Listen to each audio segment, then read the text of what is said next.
Bienvenidos a Cruza de Palabras por Telesur.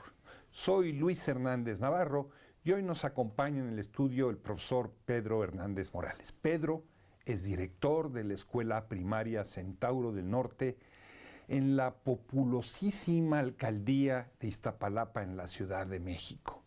Es también dirigente de los maestros de educación básica de la Ciudad de México, secretario general de la sección 9 democrática del CENTE y de la Coordinadora Nacional de Trabajadores de la Educación. Pedro, muchas gracias por estar con nosotros en este Cruce de Palabras.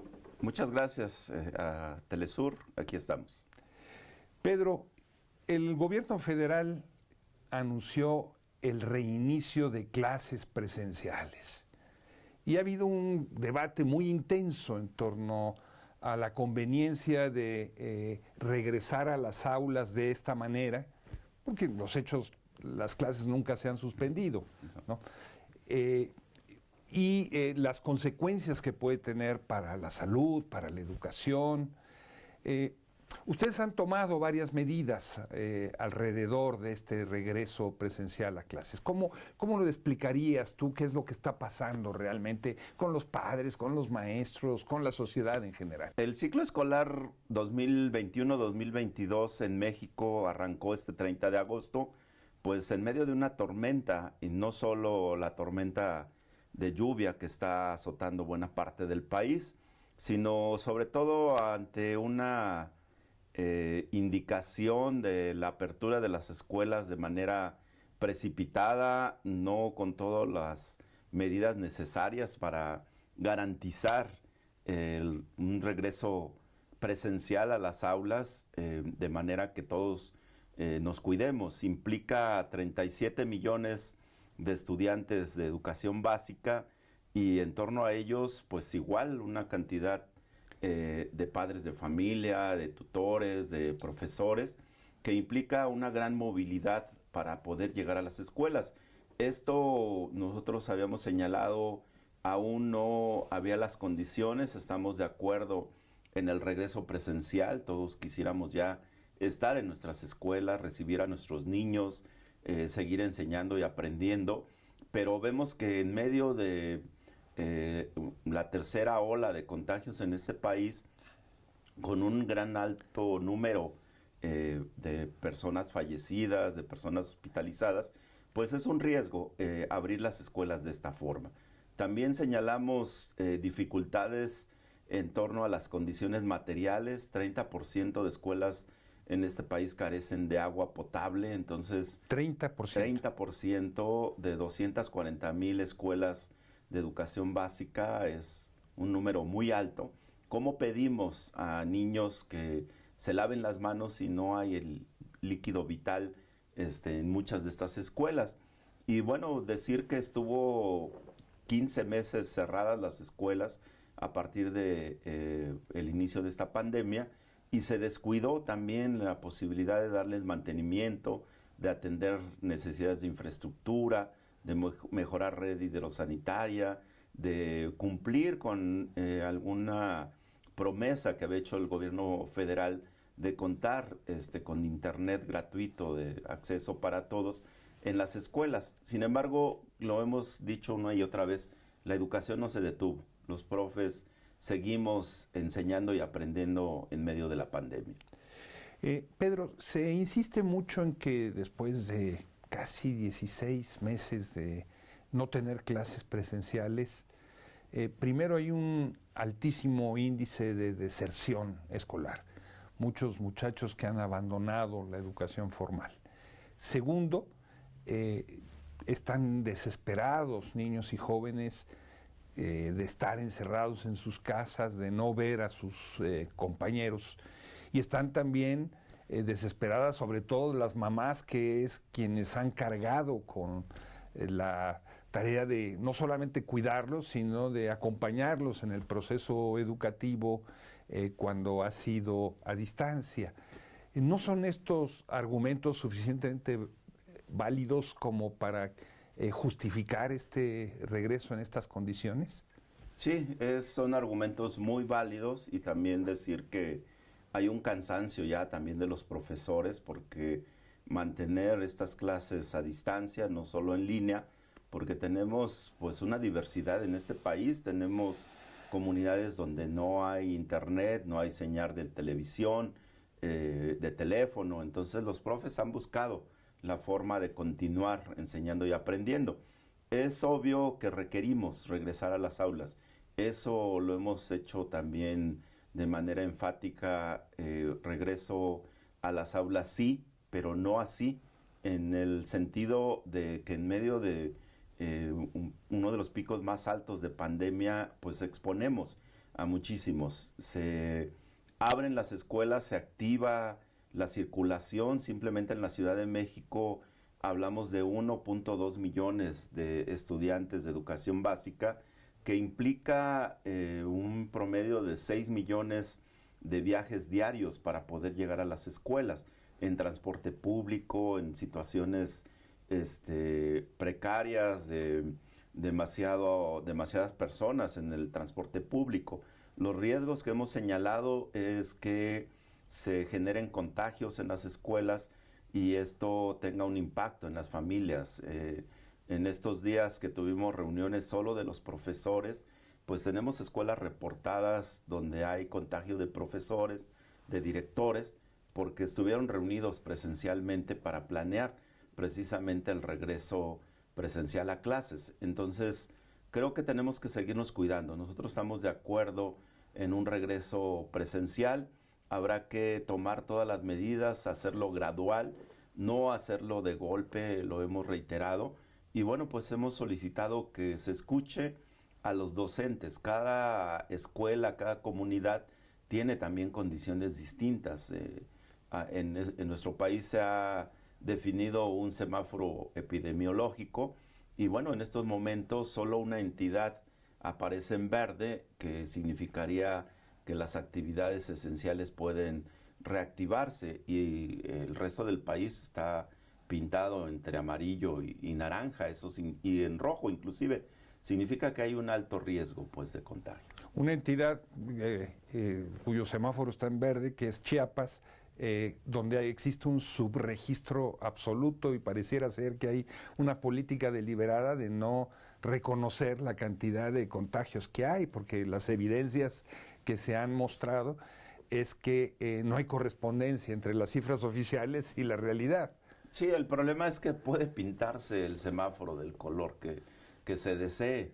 El problema es que el sector salud tendría que actuar muy responsablemente y señalar las condiciones reales en las que estamos.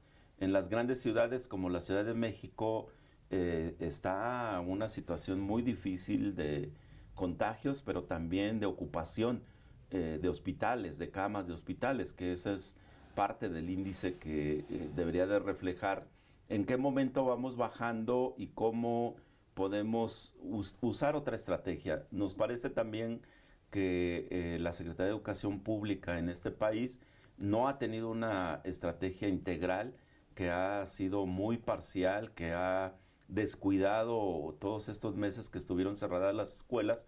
Debió de haberse les dado mantenimiento, proveer de lo necesario para que entonces tuviéramos condiciones mejores para un regreso seguro para todos.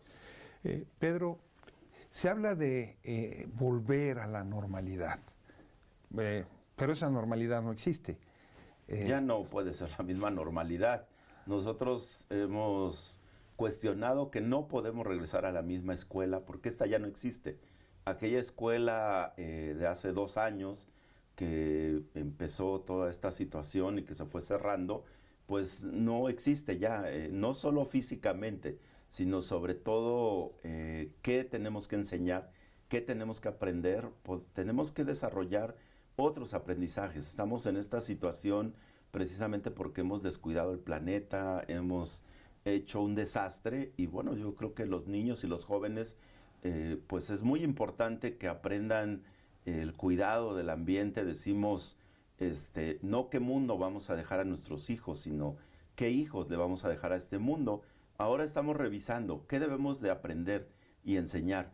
Y entre otras cosas, bueno, pues tenemos que aprender también a cuidarnos, a ser solidarios con quienes tienen distintas carencias, y solamente te diría que en una consulta nacional que hicimos como coordinadora en días pasados, el 81% de padres de familia de más de 60,000 que contestaron esta encuesta señalaron no ver condiciones en estos momentos para un regreso presencial masivo como se ha pretendido. Diera la impresión, Pedro, de que en lugar de que hubiera una orientación muy clara de cómo va a ser este regreso presencial por parte de las autoridades educativas, lo que ha habido es un vacío informativo como tal y falta de lineamientos claros. Esto es por lo menos lo que distintos pedagogos, maestros han señalado. ¿Es justa esta crítica?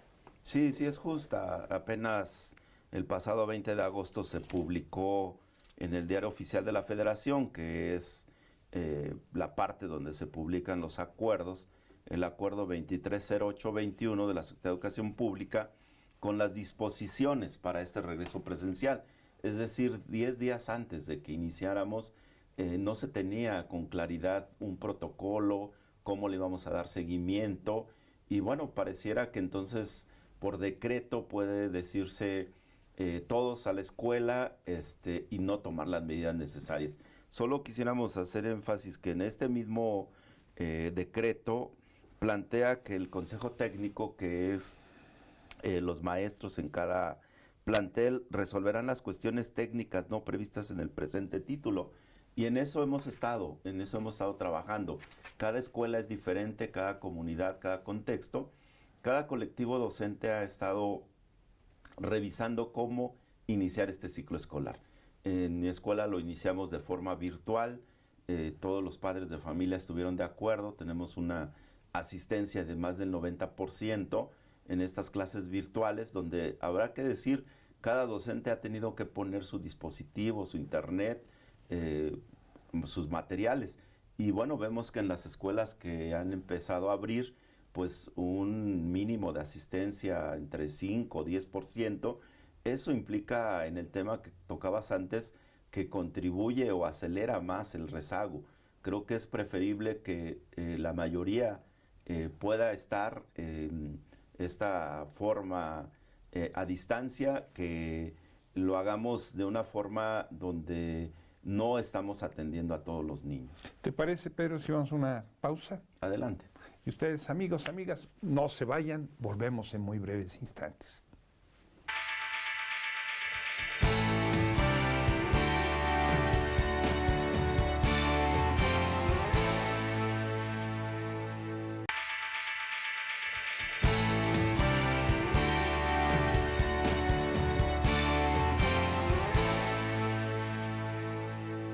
Estamos ya de vuelta en este cruce de palabras, conversando con el profesor Pedro Hernández Morales, director de la Escuela Primaria Centauro del Norte.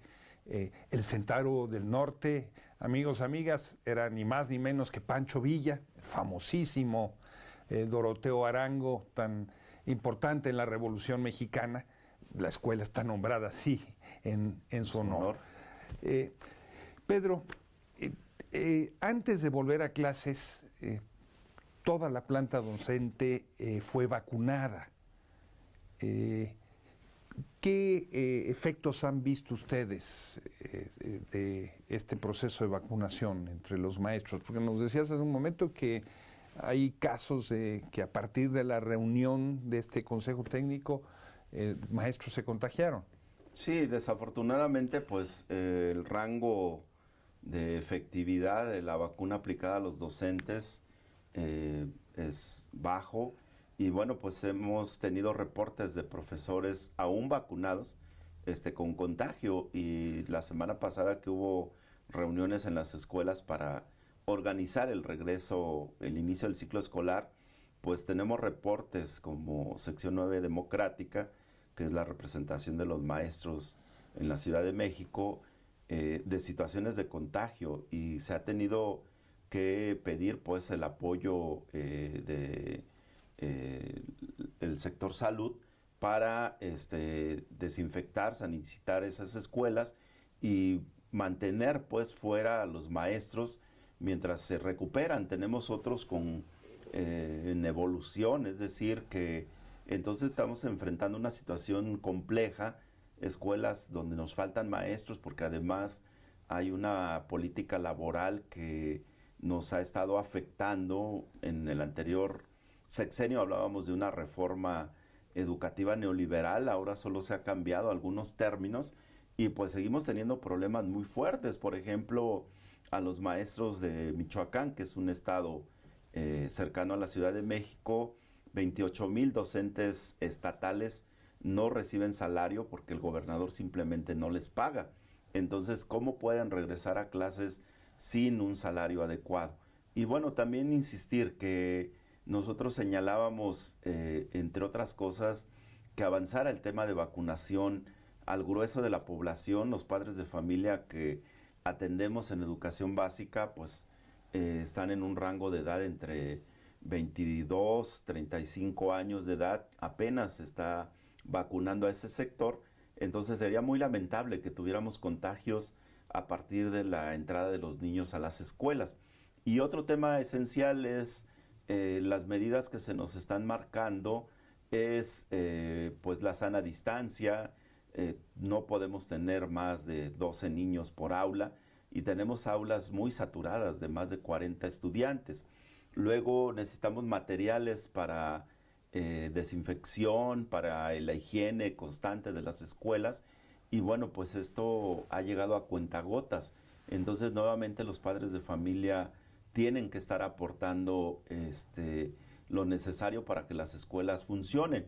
Y tenemos escuelas dañadas, incluso de los sismos de 2017-2018, que no son habitables, es decir, que requieren un mantenimiento mayor. Entonces son muchos temas complejos. Esperemos que en los próximos días pues haya la apertura para reconocer que tenemos que irnos paso a pasito, que no puede ser de esta forma. Está claro, Pedro, que se trata de escoger entre males, no es que haya una opción buena y una mala. Cualquier decisión que se tome tiene un costo y tiene riesgos. Claro. No es mayor el riesgo de seguir teniendo a los niños en casa que vayan a la escuela. Se ha dicho que solo México y Bangladesh no han iniciado clases presenciales. ¿No hay algo de razón en este argumento? Claro que sí, es totalmente válido. Requerimos ya estar en las escuelas, pero necesitamos las condiciones para hacerlo. En la experiencia internacional, pues vemos países de primer mundo con todas las medidas necesarias, ¿no? Y creo que eso habla de la responsabilidad también de un gobierno hacia sus ciudadanos y en este caso hacia los niños. Nosotros hemos sido enfáticos. El derecho a la educación está ligado al derecho a la vida, al derecho a la salud, al derecho a los niños a ser felices y sobre todo pues a estar vivos, a estar bien. Entonces cuidemos a nuestros niños. Nosotros seguimos reiterando que busquemos las estrategias para que nadie resulte afectado. No se trata de cuál es el mal menor, sino ojalá podamos cuidarnos todos. Desafortunadamente pues se cuenta por miles ya los fallecidos por contagio de COVID y bueno, pues yo creo que nos falta todavía mucho de revisar vacunas para niños, cómo logramos ir superando esta emergencia. Por supuesto, no podemos regresar a la misma normalidad. Ese fue el problema que ocasionó esta pandemia. Entonces, llamamos a que regresemos a las escuelas en el momento que estemos preparados. Tú hablabas de una encuesta que ustedes realizaron con padres de familia. Así es. Más allá de esa encuesta, que muestra un universo, claro, y una opinión, ¿cuál piensas tú que está siendo la reacción de los padres de familia? ¿Hay entusiasmo, hay preocupación, hay desconocimiento? Hay mucha preocupación. una de las preguntas que hacíamos en esta encuesta precisamente tiene que ver con la variante del COVID que está en estos momentos. Les preguntábamos a los padres de familia, de acuerdo a la nueva variante de COVID-19 Delta que afecta a niños y jóvenes, ¿considera un riesgo asistir de manera presencial a las escuelas? 90.5% respondieron que sí, que implica un riesgo.